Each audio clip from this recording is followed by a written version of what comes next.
بە مەبەستی بەدەداچوون بۆ کێشەی چەند زیندانیەک لیژنەی مافی مرۆڤ لە پەرلەمانی کوردستان سەردانی چاکسازی گەورانی سلێمانیان کرد. دەرکەوتووە کە 8 زیندانی مانیان لە خواردن گرتووە و 2 سزادراویش دەمی خۆیان دووریوەتەوە. بڕیاردەری لیژنەی مافی مرۆڤ لە پەرلەمانی کوردستان دەڵێت داوای ئەو سزادراوانە ئەوە بووە کێشەی خواردن و ئاوی گەرم و شوێنەکان بۆ چارەسەر بکرێت و هەروەها ئازادکردنی بە مەرجیش بچێتە بواری جێبەجێکردنەوە. چەند ڕۆژێک لەمە بەردوو سزادراوەمانیان لە خواردن کرد و دەمیان دووری بەوە پاشان چەند سزادراوێکی تر چەند داواکاریەکیان هەبوو کە پێویست بێمە لە نزیکەوە گویان لێ بگرین هەم لەسەر حکومەکەیان هەم لەسەر ئیفرادی شەرتی هەمیش لەسەر هەندێک پێداویستی خۆیان کە پێویست بوو کاروباری ئیداری چاکسازیەکان بۆیان جێبەجێ بکرێت. خۆشبەختانە ئێمە لە نزیکەوە گوێمان لێگرتن لەگەڵ بەڕێوەبەری چاکسازی گفتوگۆمان کرد و پێشنیار و داواکاریەکان مانگەیان دالانی پەیوەندیدار و خۆشبەختانە گرفتەکانیان چارەسەر کرد و داواکاریەکانیان جێبەجێکرا و هەندێک پێداویستیانە بوو بۆ نمونە وەکو شتی ڕۆژانە وەکو بۆ نمونە ئاوی گەرم وەکو جلوبەرێک وەکو مواجهکردن وەکو پارە و پێداویستی ڕۆژانە ئەوەی کە چۆنەڵی لە چوارچێوەی ڕێنمایەکانی چاکسازی گەورانە جێ ئەبووە لە چارچێ ئەو ڕێنمانە داواکاریەکانە جێبەجێکراوە. لیژنەکە هەر لە زینداندا چاویان کەوتووە بە مامۆستا ئیسماعیل سوسەیی و لە چاکسازی گەورانی دهۆکەوە گواستراوەتەوە بۆ سلێمانی. بڕیاری شەخێزانەکەی لە ئێستا بەدواوە لە سلێمانی نیشتەجێبن.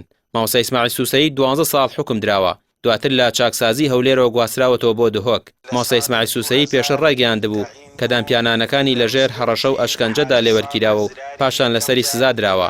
دوای ئەوەی لە بارودۆخی لە چاکسازیەکانی هەولێر و دهۆک نیگەران بووە بە هەوڵی بەشێک لە پەرلەمانتاران و پارێزەری کەیسەکەی گواستراوەتەوە بۆ چاکسازی سلێمانی.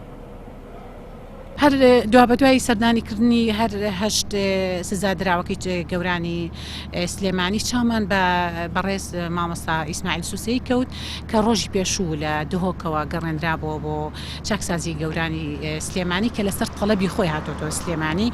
طبعا لە پێشدا دوای ئەوەی کە سزای 12 ساڵی بەسەرا درا ماوەی 2 ساڵ زیاتر بۆ 3 ساڵ زیاتر لە چاکسازی گەورانی هەولێر بووە بەداخەوە بە سزایەک ڕەوانەی چاکسازی دهۆک کرا و پێی هەوڵەکانی ئێمە کە وەکو لیژنا وەکو لایەنەکانی تر وەکو بەندە زۆر لەسەر خەت بووین. بووە 3 مانگ سزاکەی لە گەورانی دهۆک تەواو کردە 3 مانگەکەی تەواو نەکرد مانگونیوێک لە دهۆک بوو ئێستا هاتۆتەوە چاکسازی گەورانی سلێمانی و ئەو سزای کەماوێتی لە چاکسازی سلێمانی تەواوی دەکات.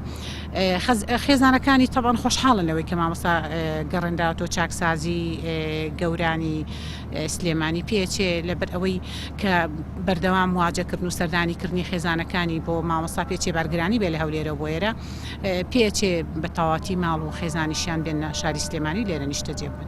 بڕیاردەری لیژنەی مافی مرۆڤ دەڵێت تەندروستی مامۆستا ئیسماعیل باشە و بەردەوامی چاودێری دەکەن سەردانی سەرجەم ئەو سزادراوانەش دەکەن کە پەیوەندیان پێوە دەکەن و لە نزیکەوە گوێ لە داواکاریەکانیان دەگرن و هەوڵ دەدەن داواکاریەکانیان بگێنن بە ئەنجومەنی دادوەری. ڕامیێ عوسمان کەناڵی پێام سلێمانی.